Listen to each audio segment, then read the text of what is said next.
They've come by bus, they've come by train to witness a history-making day in NASCAR racing. Fans filing in to Twin Ring Motegi to see the NASCAR Winston West Series champion crowned. The first NASCAR championship decided outside of North America. The cars are ready, the fans are ready too for the Coca Cola 500 at the mile-and-a-half Twin Ring Motegi, the NASCAR Winston West Series on Speed Vision.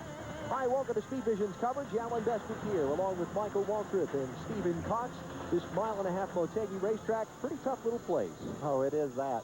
It's not like any place these guys have ever been before. It offers two distinctively different corners. Now, the man in the spotlight today is 29-year-old Sean Woodside of Saugus, California. Couple of track championships at the tight little Saugus Bull Ring to start his racing career, and moved to the Winston West Series in 1997 with instant results. Now Woodside trying to chop him off. Here comes Gusselman on the inside.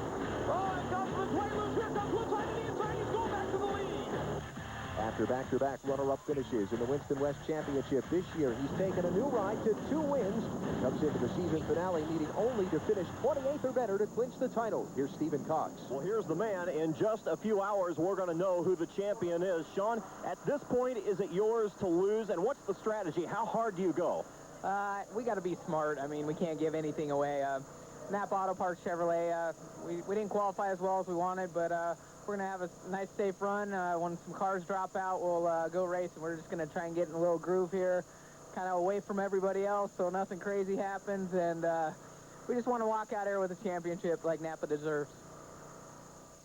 So Sean starting back 18th on the grid, and he'll be a little bit nervous in the opening laps of this race. Now let's move from the 18th starting spot up to the man who leads the field of the green flag, a name familiar to those of you who follow NASCAR racing, and that would be Mike Wallace. Now Mike has started 2 previous Winston West Series races this year. This one back in May at Pikes Peak. He started on the pole, but just 3 laps into the race found himself on pit road with a broken throttle linkage. Lost 2 laps getting repairs made, but came back, made up both laps, and picked up his second win in 2 starts in 1999. The other, the race at Phoenix back earlier in the year. Let's go back down to pit road and hear from today's pole sitter, Mike Wallace.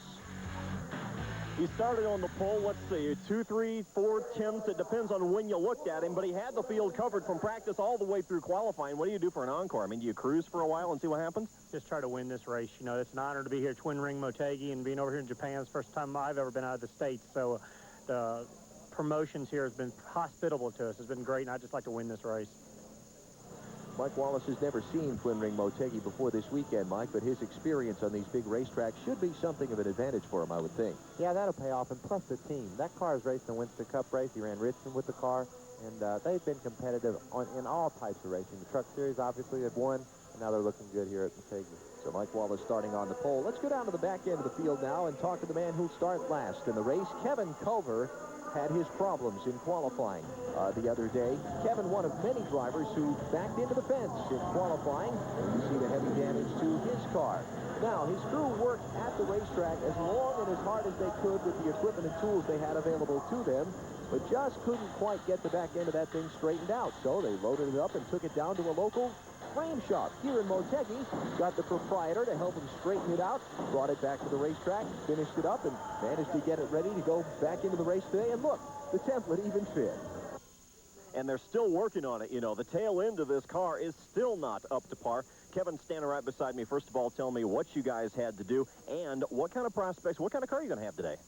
Well, actually, I mean, an ugly car, obviously, but that's the least of my concerns. The car scaled real well, strung real well, so mechanically and safety-wise, you know, the car is back to at least as good as it was prior to backing it and trying to knock the wall down in turn 4. You know, we had, you know, the car stepped out in qualifying. I couldn't catch it in time. I backed it into the wall. Pretty much from the back glass back, there was no rear clip. So at that point, I thought it was a container material. We'd put it in the box and spectate. Guys, they found, the Twin Ring Motegi found an off-site repair shop that we took the car to last night on a rollback.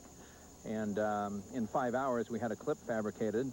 So the structural part was done. And then today, it was just a matter of tending to the aesthetics and making sure that the car was pointed in the right direction. And here it is. I mean, if you would have told me yesterday I'd be in my driver's suit taking the green flag today, I would have told you it would have to be in some other car. Evan Culver will start 30th and last on the grid. He was just one of a number of drivers who had problems in qualifying. We'll take a look at that as well as more on this difficult Twin Ring Motegi Oval when we come back in just a minute.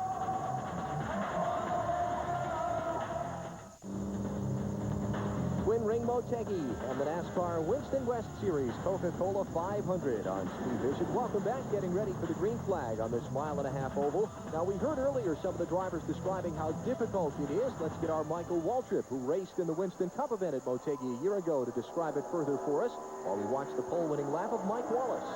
Well, as he heads into turn one here, Alan, this corner is straightforward. It's very wide, very sweeping. You can run down in there so deep, it'll kind of flip you out if you can go so far. And as you exit the turn, it's a very smooth, very wide exit to the corner. So everything's going smooth so far, and you're feeling pretty confident. But there's a problem. When you get down here to turn 3, the turn is a hairpin. I mean, he's on the brakes right here. I'm going to bet he's going from 4th to 3rd gear, shifting down as he enters this turn. And as you exit, it's very tight. It's hard to get a hold. Oh, look at there. See Mike Wallace getting sideways. It's very hard to get off that corner without breaking the car loose. At the pole-winning lap of Mike Wallace, despite that bobble up there in turn number 4. So shifting, different shaped corners, and very deceiving where speed is concerned are some of the big issues there. Let's hear some of the other drivers' thoughts that are in today's race on Twin Ring Motegi. You know, it's a mile-and-a-half super speedway, but we don't run anything in the United States that's similar to this, because, well, maybe Cup, but here in the West, we don't. Turns 1 and 2 are just a fast, sweeping turn that you can really drive it in hard and get on it early and go fast. And you go into 3 and 4, you got to slam on the brakes, get the car turned, and try to get off as good as you can off of 4 to have a good lap. And you have a tendency to overdrive it. You push up, and it's kind of tough. So it's just adapting to it, but it's a great track. It's real smooth, and I mean, it's one of the nicest tracks we've run. This track reminds me a little bit of Phoenix. Phoenix has 2 different type of turns, one flat, one bank, and I like it when you actually have to work in the car. When you're just sitting there turning left, it's not a lot of fun. I got an overdrive transmission, so I'm shifting as I'm driving, and one turn's real tough. You know, you got to slow it way down and turn it, and the other turn's really wide open. You know, and it's a lot of fun because you actually have 2 different things to do. It's not a track where each turn's the same, and you're just turning left. You have a lot of stuff you got to do here. You got to stop that thing in turn 3, downshift it, whoa it down, get going, shift it on the front straightaway, and then still go hauling into turn 1, and it makes it a lot more fun when it's like this. And the track here, it's really smooth. You know, it's just like a Vegas place where there's not many bumps on it. Nice and smooth, really great track, and they did a great job. It's kind of tough over here. We don't have any lines on the racetrack, so it's hard to tell where you're at on the racetrack. So, beautiful place. I mean, just good racetrack. I base it off of St. Louis. It's a pretty tough place. 1 and 2 remind me a lot of 1 and 2 at Homestead. You can carry a lot of speed through there.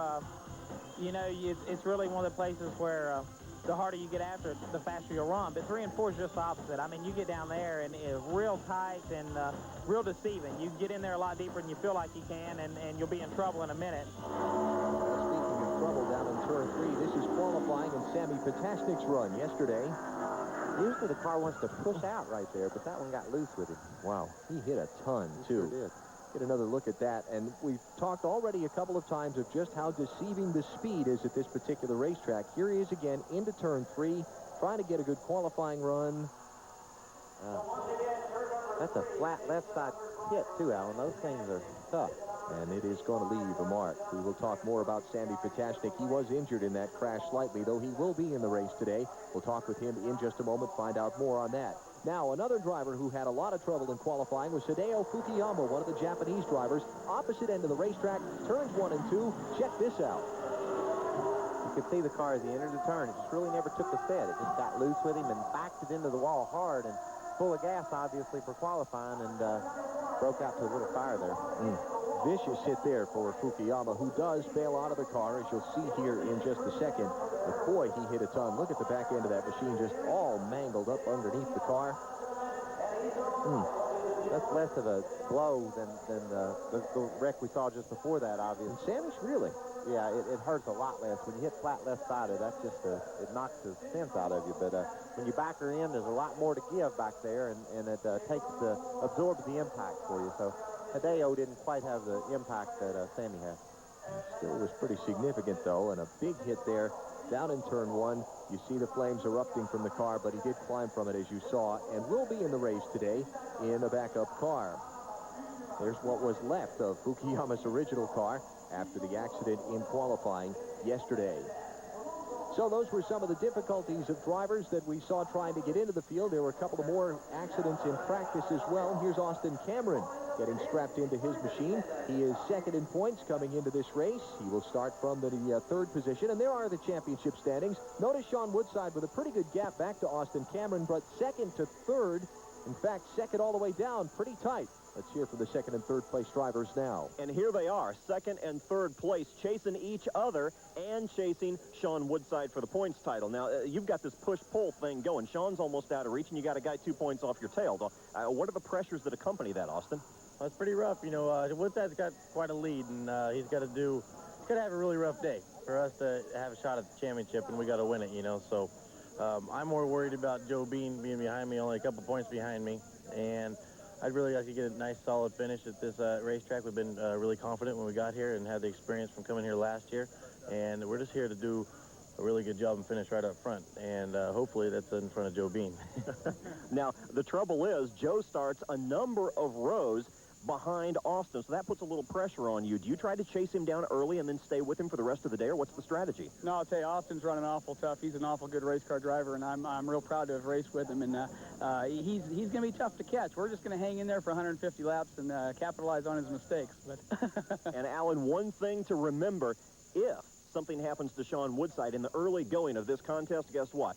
This is your points championship race. Yeah, absolutely. And again, Woodside 109 points up on Cameron, who has another 2 points on Joe Bean. Got a great rookie fight as well in this last Winston West Series race of the season. Just 2 points between Jason Small and Sammy Potashnik. We saw the big Potashnik crash in qualifying. Let's find out more on his condition and this rookie fight heading into today's race. This is not what Sammy Potashnik had in mind when he thought, man, I got a chance to run for the rookie points title. He's got a broken foot to go with it, a torn-up race car. Sammy, seriously, how much of a challenge can you mount? Well, I've got a pretty good car here in this Taurus. I actually drive a Chevrolet Monte Carlo, and I've had to rent a Taurus from Butch Gilliland Racing, and I don't know. I'm going to have to feel it out. I fractured my left foot, and I'm going to have to feel out the car. I made 2 laps in it at half speed, and I'm starting 28th. I'm going to go out and just try to run the 200 laps without having to get out of the car. Well, one guy that can hopefully have a lot of fun today is Jason. Now, did you ever think that, man, I'm going to be halfway across the world in a history-making race? Here I am leading the rookie points battle.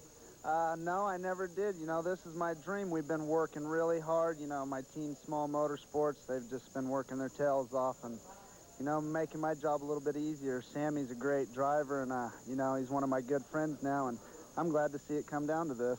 Now, we talked about shifting earlier in the show, and obviously it's going to be a big, big consideration, especially for this guy. How do you shift when you got a broken foot? So the championship to be decided, the rookie battle as well. Now it's time to get things cranked up. Just as in America, a corporate dignitary gets the honors. Gentlemen, start your engine. Oh, yeah. Gentlemen, start your engines is what he said. I appreciate your interpretation.